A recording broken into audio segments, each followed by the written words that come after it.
stomach feels tighter by dinner time than it did by breakfast, I need you to hear this. That's not just getting older. That's not something you have to live with.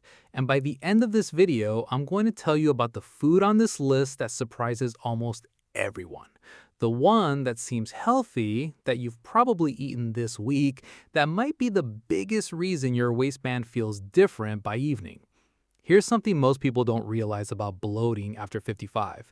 We're taught to think of it as just part of getting older, like gray hair or reading glasses, something you sigh about and accept. But bloating isn't aging. Bloating is your gut telling you something specific is happening, usually something about how a certain food is being digested or not being digested in your particular body right now. And that means it's not a life sentence, it's a puzzle, and puzzles can be solved. As we get older, digestion does change. Stomach acid production can shift, the gut lining changes, the balance of bacteria in our digestive tract evolves, and even the speed at which food moves through us slows down a little. That's all real, and I'm not going to pretend otherwise. But here's the reframe I want you to sit with for this entire video. The aging process might change your starting point, but what you eat still decides what happens next. You still have enormous control over how your body responds, day to day, meal to meal. So today, I'm walking you through the 5 worst foods for belly bloating after 55, counting down from worth knowing to the one nobody talks about. For each one, I'll explain exactly why it causes that tight, uncomfortable, swollen feeling in an aging digestive system, and, more importantly, what to do instead starting today. Nothing extreme, nothing you need a nutritionist to translate, just clear, practical swaps.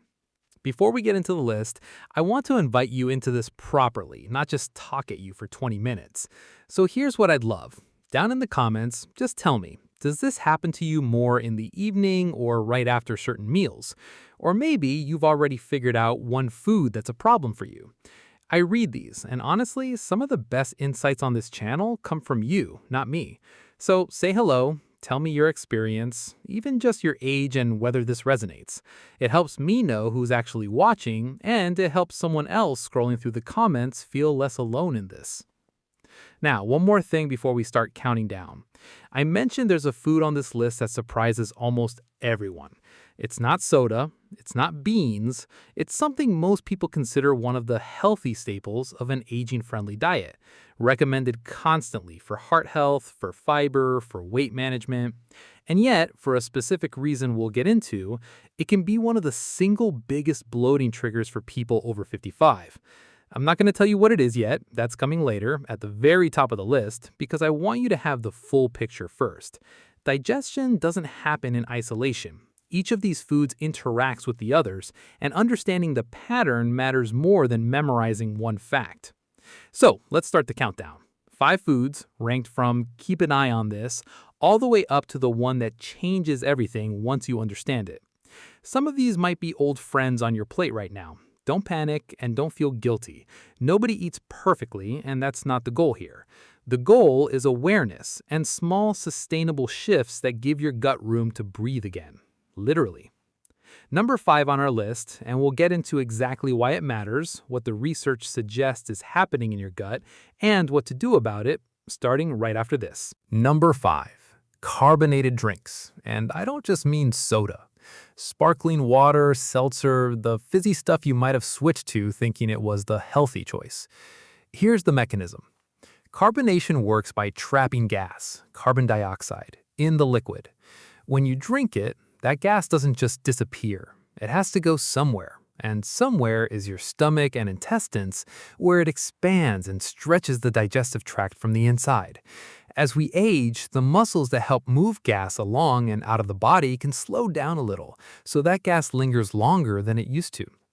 Nutrition scientists generally agree that for people who are already prone to bloating, carbonation is one of the simplest and most overlooked contributors.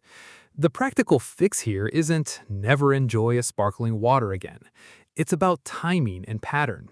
Many people in the situation find that swapping carbonated drinks for still water herbal tea or infused water, say cucumber and mint, makes a noticeable difference in how their stomach feels by evening. If you love the fizzy sensation, try saving it for occasions rather than an everyday habit, and see how your body responds. Your gut will tell you the answer faster than any article can. Number 4. Fried and heavily processed foods. Think fast food, packaged snacks, anything cooked in large amounts of oil and reheated more than once. The mechanism here is about fat digestion specifically. Fat takes longer to break down than other nutrients, and it requires bile and specific enzymes working efficiently to process it. As we get older, that system can become a little less efficient, which means fried and fatty processed foods sit in the digestive tract longer, fermenting, pulling in gas-producing bacteria, and creating that heavy, swollen feeling that can last for hours, not minutes.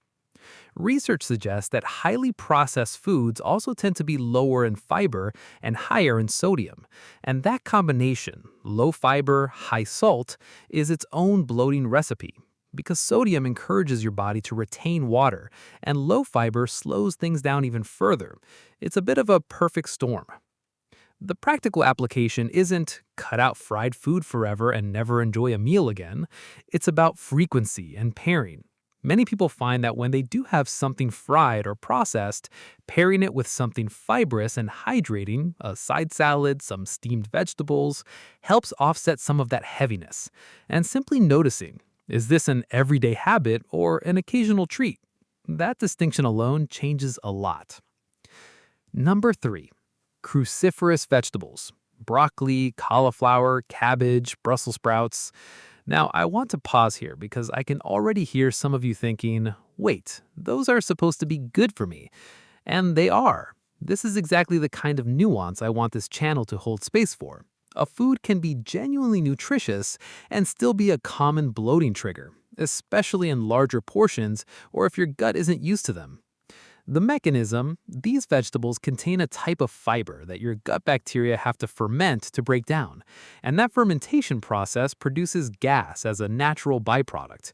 It's not a flaw in the vegetable, it's just biology.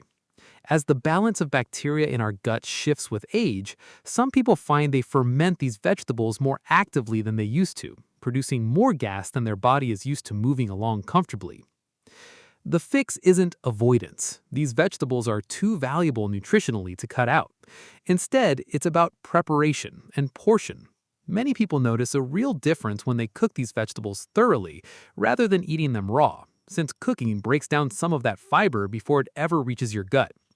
Starting with smaller portions and slowly increasing them over a few weeks can also give your gut bacteria time to adjust. This is one of those cases where patience with your own body pays off. We've covered 3 so far: carbonated drinks, fried and processed foods, and cruciferous vegetables. But we're just getting started, because the next 2 on this list matter even more, and one of them is going to reframe how you think about your entire diet. That's coming up next. If this is helpful so far, hitting like actually helps us reach more people who are dealing with the exact same thing. Maybe a neighbor, a sibling, a friend who keeps saying their stomach just isn't what it used to be. It takes 2 seconds, and it genuinely makes a difference in who this reaches. Okay, back to the list. Number 2. Beans, lentils, and other legumes. And I know, for anyone managing cholesterol or blood sugar, legumes are often held up as one of the best foods you can eat. And nutritionally, that reputation is earned. But when it comes specifically to bloating, they deserve their famous reputation for a reason. The mechanism is similar to what we just talked about with cruciferous vegetables, but more intense. Legumes contain a particular type of complex sugar that human digestive enzymes really aren't equipped to break down at all. It passes almost entirely undigested into the lower intestine, where gut bacteria ferment it heavily. That fermentation produces a significant amount of gas. Research suggests this effect can become more pronounced with age, partly because the composition of gut bacteria shifts over the decades, and partly because if you haven't eaten legumes regularly, your gut simply isn't practiced at processing them. Here's the good news. This is one of the most fixable items on the entire list. Many people find that soaking dried beans overnight and rinsing them thoroughly before cooking, or even rinsing canned beans well, reduces the gas-producing compounds significantly. Starting with smaller portions, a few tablespoons rather than a full cup, and slowly building up over several weeks allows your gut bacteria to adapt. It's genuinely one of those situations where consistency retrains your body. People who eat beans regularly in modest amounts often report far less bloating than people who eat them occasionally in large portions. Now, we're at number 1, and I want to be honest with you. This is the food I mentioned at the very beginning, the one that surprises almost everyone because it's not a guilty pleasure food. It's not fried, it's not processed, it's not sitting in the junk food aisle. It's something most of us have been told our entire lives is one of the healthiest things we can possibly eat. And that's exactly why almost nobody suspects it when their stomach starts feeling tight and swollen. I'm not going to rush this one. It deserves the full picture. The mechanism, what the research actually suggests, and the specific practical shift that many people notice makes a real difference within just a couple of weeks. That's coming up in full right after this. Number 1, dairy. Milk, cheese, yogurt, foods most of us have been told since childhood are simply good for you, especially for bone health as we age. And that's not wrong. Dairy can offer real nutritional value, but here's the mechanism most people never hear about. To digest the natural sugar in dairy, called lactose, your body needs a specific enzyme. And here's the part that catches people off guard. Production of that enzyme naturally declines with age for a large portion of the population. It's not something that happened overnight, and it's not something you did wrong. It's a gradual shift that can happen so slowly over years that you don't connect the dots. You just start noticing that the glass of milk or the slice of cheese that never bothered you in your 30s now leaves you feeling swollen and uncomfortable by evening. When lactose isn't broken down properly, it travels into the lower intestine largely intact, where gut bacteria ferment it, and that fermentation produces gas, along with that tight, bloated, sometimes crampy feeling many people associate with just eating too much, when really it's about what they ate, not how much. This is why dairy so often gets overlooked. Nobody suspects the healthy food. Nobody blames the yogurt. But research suggests that reduced lactose tolerance becomes increasingly common as we move through our 50s, 60s, and beyond. And it's one of the most under-recognized causes of everyday bloating in this exact age group. So what do you actually do? You don't have to eliminate dairy completely, unless a doctor specifically advises that. Many people find real relief simply by paying attention to which forms of dairy affect them and which don't. Hard cheeses and yogurt, for instance, naturally contain less lactose than a glass of milk because the fermentation process used to make them breaks some of it down already. Lactose-free milk and dairy products are also widely available now, and many people find they can enjoy the same foods with none of the discomfort. It's less about giving something up and more about finding the version of it that your body at this stage of life can actually handle comfortably. And this, honestly, is the heart of everything we've talked about today. 5 foods: carbonated drinks, fried and processed foods, cruciferous vegetables, legumes, and dairy.